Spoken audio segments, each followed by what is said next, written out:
الله نحمده ونستعينه ونستغفره ونعوذ بالله من شرور أنفسنا ومن سيئات أعمالنا من يهده الله فلا مضل له ومن يضلل فلا هادي له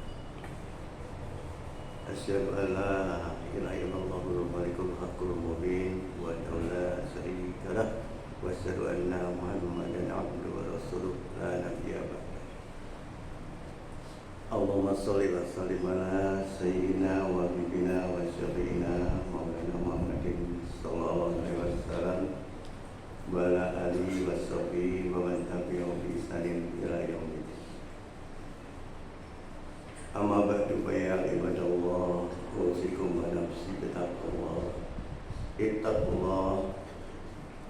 Ittaqullah haqqa tuqatih wa la tamutunna illa wa antum muslimun. Qala Allah Ta'ala fi kitabil karim wa asdaqul qairin. A'udzu billahi minasy syaithanir rajim. Bismillahirrahmanirrahim. Innal ladzina kafaru wa matu wa hum kuffarun fala yuqbalu min ahadihim milkul ardi dhahaban wa law ittada. Ulaika lahum adzabun alim wa ma lahum min nasir. Shadaqallahul adzim wa balagha rasulul karim. Banan wadan dari kaum minasyaitin wasyadirin. Alhamdulillahirabbil alamin. Hadirin sidang Jumat yang dimuliakan Allah Subhanahu wa taala. Dengan tiada hentinya tentunya marilah kita panjatkan puja dan puji syukur kehadirat Allah Subhanahu wa taala yang mana atas limpahan rahmat dan karunia-Nya lah maka kita semua masih dapat melaksanakan perintah yang diwajibkan kepada kita semua, yaitu berkumpul di tempat yang mulia ini untuk bersama-sama melaksanakan sholat Jumat. Salawat dan salam semoga dicurahkan kepada junjungan kita Nabi besar Muhammad sallallahu alaihi wasallam beserta keluarganya, para sahabatnya dan seluruh pengikutnya hingga akhir zaman. Semoga melalui ibadah Jumat ini Allah Subhanahu wa taala berkenan mengampuni seluruh dosa-dosa kita dan semoga dicatat di sisinya sebagai amal soleh yang nantinya menjadi pemberat timbangan amal kebaikan di yaumul hisab. Hadirin sidang Jumat yang dimuliakan Allah Subhanahu wa taala, ada 3 golongan orang yang doanya mustajab, insya Allah pasti dikabul oleh Allah Subhanahu wa taala. Salatu da'awatin mustajabatun. Salatu da'awatin, 3 doa mustajabatun yang pasti dijabah oleh Allah Subhanahu wa taala. Apa itu? Yang pertama, dakwatul mazlum, yaitu doanya orang yang dizalimi. Yang kedua adalah dakwatul walid, yaitu doa orang tua kepada anaknya. Yang ketiga yaitu dakwatul musafir, yaitu doanya orang yang musafir. Musafir di sini berbagian dalam arti entah itu sedang ibadah umroh, entah itu sedang mengisi pengajian di tempat lain. Intisarinya tujuannya adalah ibadah, bukan untuk piknik, bukan untuk touring. Sekarang model touring, Pak, tapi merasa dia ibadah. Ini yang celaka. Kita harus ubah kita. Kalau memang ingin ibadah, ya kita niatkan ibadah supaya jadi amalan ibadah. Karena musafir di sini menurut para ulama yang dimaksud adalah perjalanan dalam rangka ibadah. Kalau ini misalnya ada yang orang dari Tasik kebetulan lewat Bandung Jumatan di sini, insya Allah itu termasuk yang doanya mustajab.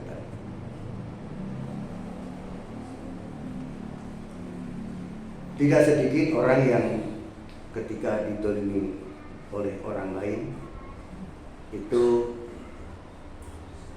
merasa hatinya kesal, dan bahkan tidak sedikit yang marah-marah sehingga yang bersangkutan ingin membalas dengan mendoakan kejelekan kepada orang yang mendolimi dirinya tersebut agar dibalas setimpal atau sesuai dengan pendoliman dirinya kepada orang tersebut. Dan sudah tadi dikatakan bahwa orang yang teraniaya atau terdolimi itu doanya sangat makbul. Tentunya hati-hati, jangan sekali-kali kita mendolimi apalagi dia orang muslim. Ada catatan, apalagi kalau dia orang muslim. Taruhlah seandainya orang kafir sekalipun, kalau mendoakan jelek kepada orang mendolimi tetap akan dikabul. Khusus orang yang didolimi, ya. Apalagi kalau yang didolimi tadi adalah seorang muslim. Tapi tentunya kalaupun kita membalas, mendoakan kejelekan orang yang mendolimi kita, itu tidak ada manfaatnya sama sekali bagi kita. Yang ada hanya hati kita sudah puas karena sudah mendoakan jelek kepada orang yang dolim tersebut agar dibalas setimpal dengan kedolimannya. Hanya itu saja. Manfaatnya tidak ada. Padahal dia sedang mempunyai senjata yang sangat ampuh, yang sangat luar biasa, yang seharusnya dapat dia manfaatkan untuk dirinya sendiri. Misalnya ketika kita didolimi orang yang saat itu doa kita sangat mustajab, sebagaimana tadi disabdakan oleh baginda Rasul, salah satu dawatin mustajab dijabah, maka marilah doa tersebut kita pergunakan untuk kemanfaatan diri kita. Misalnya kita berdoa kepada Allah Subhanahu wa taala agar kita menjadi orang yang pandai bersyukur. Itu doa yang ada manfaatnya untuk kita. Kalau soal tadi orang yang dolim kepada kita, biarkan saja, nanti Allah yang membalasnya. Rugi kalau kita punya senjata yang sangat ampuh luar biasa dan dijamin akan dikabul, tetapi kita doakan, kita pakai senjata tersebut untuk hal-hal yang tidak ada manfaatnya bagi diri kita. Jadi ingat, sekali lagi, ketika kita didolimi orang, yang pertama kita doakan adalah kita mohon kepada Allah Subhanahu wa taala agar menjadi orang yang pandai bersyukur.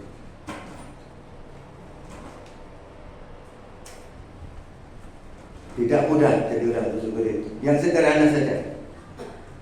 Setiap hari kita menghirup oksigen, udara, bernapas dengan bebas, gratis, tidak usah membayar 1 rupiah pun. Tapi coba lihat di rumah sakit orang yang sakit dan dia harus dibantu oleh tabung oksigen baru bisa bernapas. 1 hari dia bernapas harus bayar berapa?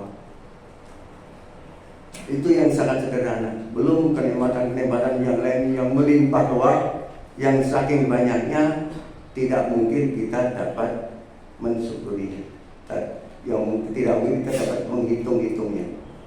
Maka kita syukuri semua kenikmatan. Itu yang pertama. Yang kedua, doa yang sangat mustajab tersebut daripada dipakai mendoakan kejelekan orang lain, marilah kita gunakan berdoa agar kita menjadi orang yang beribadah kepada Allah dengan peribadatan yang sebaik-baiknya. Apakah sholat kita sudah betul?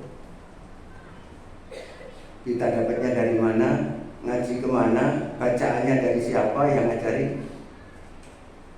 kita berdoa agar kita dapat beribadah kepada Allah Subhanahu wa taala dengan peribadatan yang sebaik-baiknya. Kita betulkan semua. Yang belum bisa membaca Al-Qur'an, belajar membaca Al-Qur'an. Di sini ada Ustaz Khalid, 24 jam ada, bisa ngaji di sini. Yang sudah bisa membaca tapi terjemahannya belum tahu, bisa belajar ngaji terjemahan Al-Qur'an. Pelajari. Walaupun tanpa terjemah juga kita membaca Al-Quran sudah berpahala. Tetapi lebih besar pahalanya apabila kita tahu terjemahan ayat-ayat yang kita baca. Bagi yang sudah bisa membaca, sudah tahu terjemahan, buka tafsirnya. Pelajari tafsirnya. Ini ayat sedang bicara apa? Sedang ada kejadian apa? Kenapa ayat ini turun? Pelajari semua. Itu harus kita prioritaskan doa ini agar kita dijadikan oleh Allah Subhanahu wa taala menjadi orang yang dapat beribadah kepadanya dengan peribadatan yang sebaik-baiknya. Kita sempurnakan semua, dari bacaan, dari terjemah yang kita baca, dari tafsir ayat-ayat yang tidak tahu ini sedang ngomong apa. Kita mustahil bisa tahu kalau kita tidak buka tafsir. Mau tidak mau, suka tidak suka, kalau kita ingin tahu Al-Quran harus membuka tafsir. Kemudian selanjutnya marilah kita selalu berdoa agar kita menjadi orang yang selalu mengingat Allah Subhanahu wa taala. Itu doa-doa yang kita prioritaskan.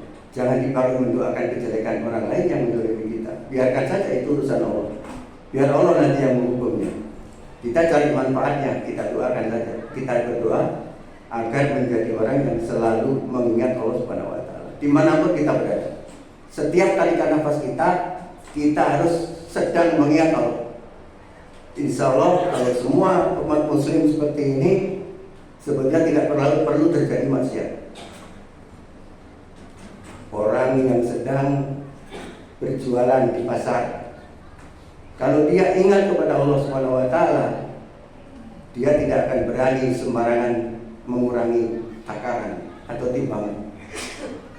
Karena dia mengingat Allah Subhanahu wa taala ketika sedang menimbang. Bagi PNS pegawai negeri yang ngantor, kalau dia selalu ingat kepada Allah Subhanahu wa taala, dia tidak akan berani menandatangani yang berbau korupsi. Maka dari itu kita usahakan ketika mempunyai senjata yang sangat ampuh, yaitu doa yang diijabah, kita gunakan, mohon kepada Allah Subhanahu wa taala agar kita menjadi orang yang selalu mengingatnya dalam setiap tarikan nafas kita. Jangan sebaliknya, justru menjadi orang yang melupakan Allah Subhanahu wa taala. Wala takunu kaladina nasuha fansahum anfusahum. Itu akibatnya. Wala takunu, janganlah kalian menjadi nasuha, kaladina nasuha, orang-orang yang melupakan Allah. Fansahum anfusahum. Maka Allah akan menjadikan orang tersebut lupa pada dirinya sendiri. Pada dirinya sendiri aja sudah lupa. Apa tidak mengerikan?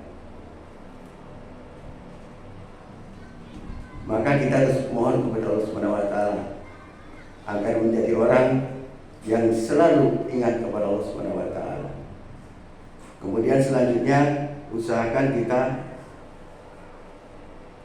mohon kepada Allah Subhanahu wa taala agar menjadi ahli taubat.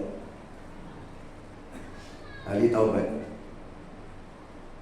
Karena innallaha yuhibbut tawabina wa yuhibbul mutatahhirin. Innallaha, sesungguhnya Allah itu yuhibbut tawabina, mencintai orang-orang yang suka bertaubat. Tentunya kita ingin dicintai oleh Allah Subhanahu wa taala. Saya rasa tidak ada seorang muslim pun di muka bumi ini yang tidak ingin dicintai oleh Allah Subhanahu wa taala. Bagaimana caranya? Kita menjadi orang yang pandai bertobat, ahli taubat. Segera begitu kita melakukan kesalahan, segera kita bertobat. Karena Allah Maha penerima taubat. Innallaha tawwabur rahim. Innallaha, sesungguhnya Allah Maha penerima taubat. Mumpung kita masih dikasih kesempatan hidup panjang, mumpung nyawa kita belum ada di tenggorokan, ketika kita berbuat maksiat, buru-buru bertobat.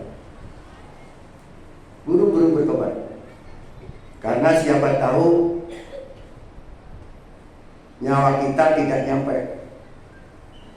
Nanti tobatnya, nanti keburu dicabut.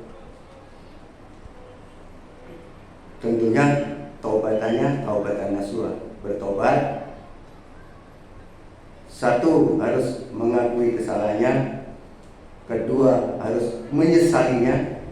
Ketiga, istighfar. Keempat, berjanji untuk tidak mengulanginya. Insya Allah Anda, bapak-bapak yang di sini, begitu ingat dosa, buru-buru bertobat. Jangan menunggu-nunggu keburu waktunya habis. Kalau kita sempat bertobat, insya Allah kita tetap masuk surga.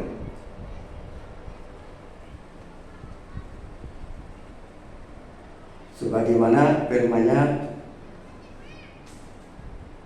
di dalam surat Al-Imran, alladzina fa'alu fahisatan aw dzalamu anfusahum dzakarullah fastaghfiru li dzunubihim wa may yaghfiru dzunuba illa Allah wa lam yusiru ala ma fa'alu wa hum ya'lamun. Segera. Dan orang yang tadi berbuat fahisah atau perbuatan keji itu contohnya zina, Pak. Perbuatan keji, minum khamr, perbuatan keji. Tapi kalau kita segera bertobat, berjanji tidak akan mengulanginya lagi, itu adalah perbuatan yang terakhir kita berbuat maksiat, insya Allah Subhanahu wa Ta'ala tetap memasukkan kita ke dalam surga. Kemudian yang berikutnya, tentunya kita mohon kepada Allah Subhanahu wa Ta'ala menjadi orang yang sabar. Innallaha ma'as sabirin. Sesungguhnya Allah itu akan selalu menyertai orang yang sabar. Luar biasa. Bagaimana nikmatnya orang selalu disertai oleh Allah Subhanahu wa Ta'ala. Tidak ada yang lebih nikmat di dunia ini daripada disertai oleh Allah Subhanahu wa Ta'ala. Tapi sayang, tidak sedikit orang yang ketika ditimpa musibah, maka dia selalu mengeluh, jengkel hatinya, dan marah-marah. Padahal semua apapun yang terjadi dan menimpa diri kita adalah berupa kebaikan. Apapun yang menimpa diri kita, apapun, mungkin menurut kita jelek, tapi menurut Allah itu sebuah kebaikan. Karena kita tidak tahu apa yang ada di balik musibah itu. Taruhlah ada orang yang sedang sakit, diopnam di rumah sakit, mungkin yang tidak tahu menyangka itu adalah siksa. Atau bagi yang lebih kurang ajar lagi akan mengatakan bahwa Allah memperlakukan dirinya tidak adil. Nah, ini lebih celaka lagi. Allah Maha Adil, Allah Maha Tahu, dan Allah memberi orang itu sakit karena Allah sayang kepada orang tersebut. Allah sayang kepada orang tersebut. Allah ingin memasukkannya ke dalam surga, tetapi orang tersebut masih ada dosa-dosanya. Maka diberilah dia sakit, agar supaya sakitnya menjadi pengampunan dosa dan kesalahan-kesalahannya. Jadi jangan salah ketika kita mendapat apapun, entah itu berupa kenikmatan, entah itu berupa musibah, semuanya adalah kebaikan dari Allah Subhanahu wa taala. Karena Allah hendak menghapus dosa-dosa kita. Misalnya ada orang yang hatinya bersedih, murung, udah bulanan, karena bisnisnya selalu merugi. Jangan salah, hati sedih, murung karena bisnisnya merugi itu sebagai penebus kafaroh daripada dosa dan kesalahannya. Ada orang yang bersedih karena mungkin ditinggal mati orang tuanya, itu pun sebagai kafaroh daripada dosa-dosanya. Ada yang bersedih karena hartanya ditipu orang, itu juga kafaroh dari dosa-dosanya. Bahkan musibah yang paling kecil sekalipun, hanya sekedar tertusuk duri, itu adalah penebus daripada dosa dan kesalahan. Dari mana dalilnya? Ma musibah muslimah min nasabin wala basabin wala hamin wala azalin wala ada wala gomin hatta saukatu yusakuha ila kafarohu min khotoyah. Itu dalilnya. Ma yusibal muslimah, tidaklah seorang muslim itu ditimpa musibah min nasobin, meskipun hanya berupa keletihan, kelelahan karena seharian harus maju di sawah, wala min nasobin, meskipun dia sakit tadi di rumah sakit, wala hamin, orang yang risau hatinya, wala hazanin, orang yang bersedih hatinya, wala ada, orang yang mendapat gangguan, teror dan lain sebagainya, wala gomin, orang yang gundah gulana hatinya, tidaklah kecuali kafarallahu biha min khotoyahu. Kafarallahu, Allah menghapus kesalahan-kesalahannya di masa lalu, baik yang disengaja maupun yang tidak disengaja, baik yang disadari maupun yang tidak disadari, disebabkan karena musibah itu. Makanya sekali lagi, ketika kita mempunyai doa yang sangat mustajab, marilah kita salah satunya adalah mohon kepada Allah Subhanahu wa taala agar dijadikan orang yang sabar. Sebagai penutup, saya akan menyampaikan sebuah hadis. Meskipun hadis ini disampaikan baginda Rasul lebih dari 1400 tahun yang lalu, tapi saya khawatir hadis ini sedang menimpa negeri kita.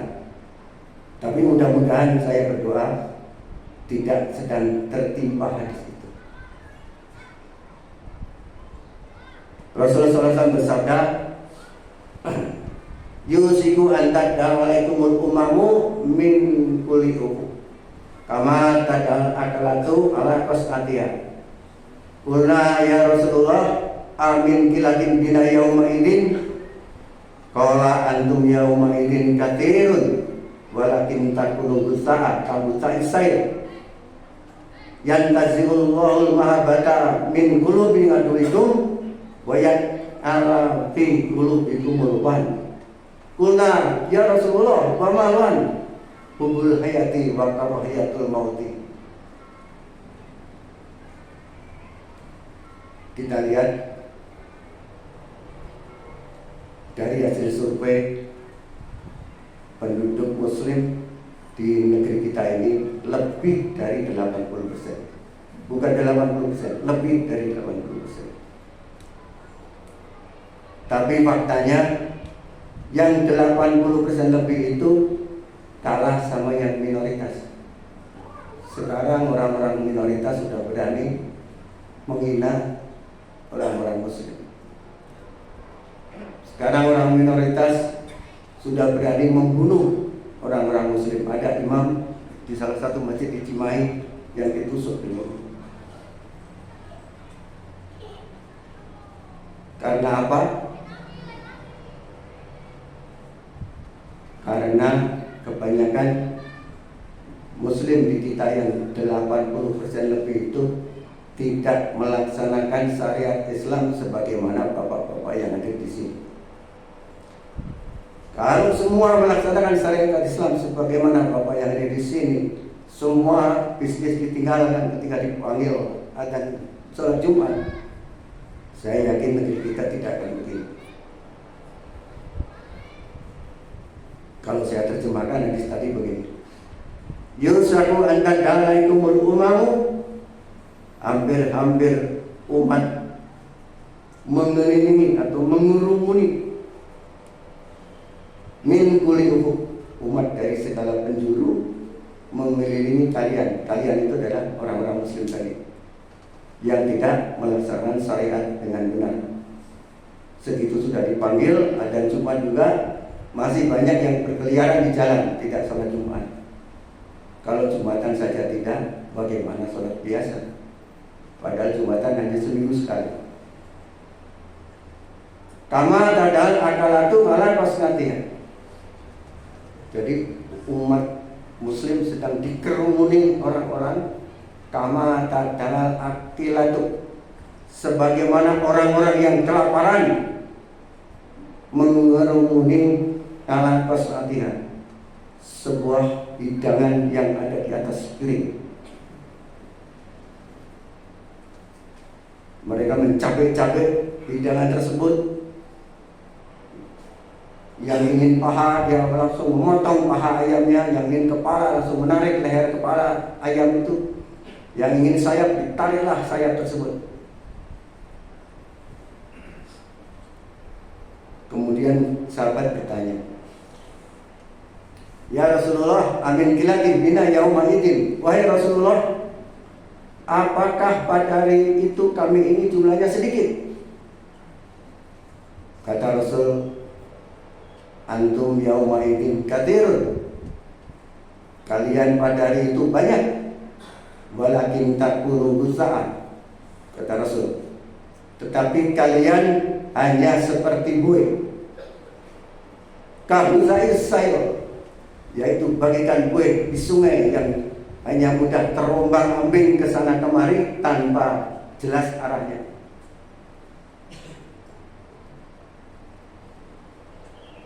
Kemudian dilanjutkan oleh Rasul, yang tanzihu mahabbatan fi qulubi aduikum. Allah mencabut rasa takut di dalam hati musuh-musuh kalian. Yang tanzihul mahabbatan, Allah mencabut rasa takut min qulubi aduikum, dari hati musuh-musuh kalian. Watak ngala, wayak ngala fi qulubikumul wan, dan Allah menjadikan penyakit wan di dalam hati kalian. Kemudian sahabat bertanya, wa mal wahan, apakah wan itu ya Rasulullah? Kata Rasul, hubul hayati wa karahiyatul mauti. Hubul hayati, cinta dunia dan takut mati. Itu yang terjadi sekarang. Mudah-mudahan apa yang disampaikan tidak sedang terjadi saat ini. Untuk itu tentunya marilah kita berdoa, selalu berdoa kepada Allah Subhanahu wa taala. Mudah-mudahan negeri kita tercinta ini dapat baik-baik kembali seperti halnya dahulu kala. Barakallahu li wa lakum bil Qur'anil Karim wa nafa'ani wa iyyakum bima fihi min ayati wa dzikril hakim. Wa taqabbalallahu minni wa minkum tilawatahu innahu was-sami'ul 'alim.